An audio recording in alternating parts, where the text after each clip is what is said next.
Bapak Ibu terkasih dalam Tuhan, Shalom. Mari kita bersama sejenak merenungkan firman Tuhan.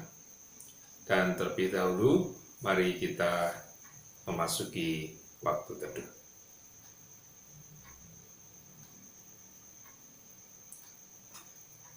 Bacaan yang kita renungkan, saya ambilkan dari Injil Matius, pasal yang ke-26, ayatnya yang ke-25.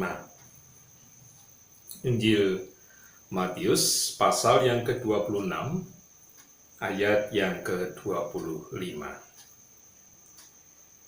Yudas yang hendak menyerahkan dia, itu menjawab, katanya, "Bukan aku, ya Rabi." Kata Yesus kepadanya, "Engkau telah mengatakannya." Demikian pembacaan.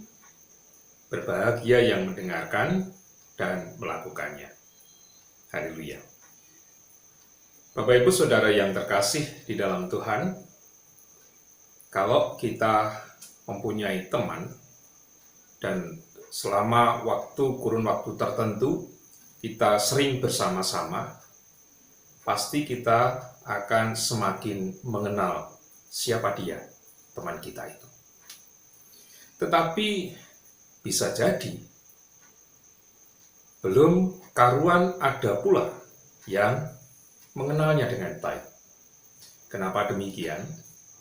Karena kadang-kadang ketika kita ingin berteman dengan orang lain, kita tidak mau terbuka, tidak mau menerima, dan tidak mau belajar terhadap teman yang ingin kita kenal. Akibatnya apa?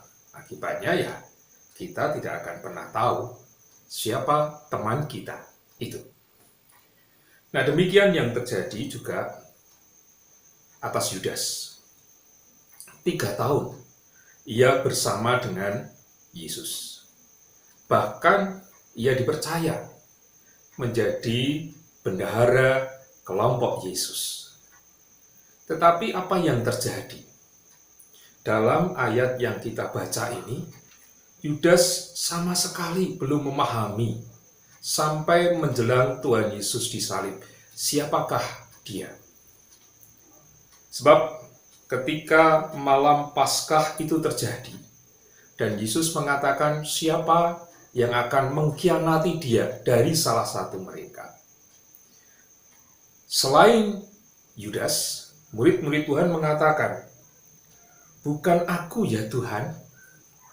Tetapi Yudas mengatakan, "Bukan aku ya Rabi." Kita bisa lihat perbedaannya. Murid-murid yang lain mengatakan dan mengamini bahwa Yesus adalah Tuhan.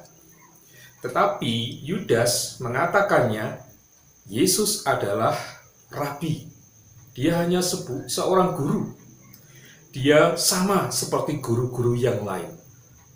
Bahkan dengan melihat sepak terjang atau karya yang Yesus lakukan, sebenarnya kalau ia mau terbuka, mau belajar sungguh-sungguh seperti murid yang lain, ada hal-hal di luar akal pikiran manusia yang bisa ia pahami, ia bisa serap dan bisa amini bahwa sebenarnya Yesus adalah Tuhan. Tetapi ternyata tidak. Itu artinya bahwa ketika Yudas bersama dengan Yesus, ia tidak mau melebur bersama dengan orang yang dikasihinya atau diajak berteman atau memahami karya orang tersebut. Yudas barangkali jatuh pada pemahaman bahwa Yesus nanti itu adalah Allah atau Mesias yang diutus hanya untuk membangun kerajaan lama secara dunia.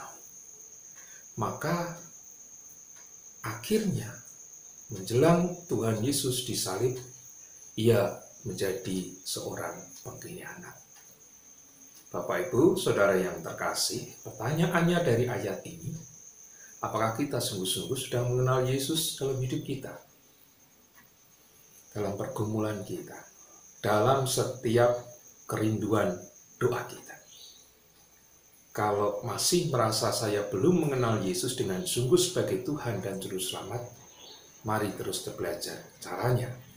Terbukalah senantiasa. Jangan hanya merasa bahwa saya sudah tahu, tapi harus terus belajar dalam hidup untuk mengenal Dia. Bukan Dia yang supaya seperti saya, seperti keinginan saya, tetapi supaya keinginan saya seperti kehendak Tuhan. Mari kita belajar bersama. Tuhan memberkati.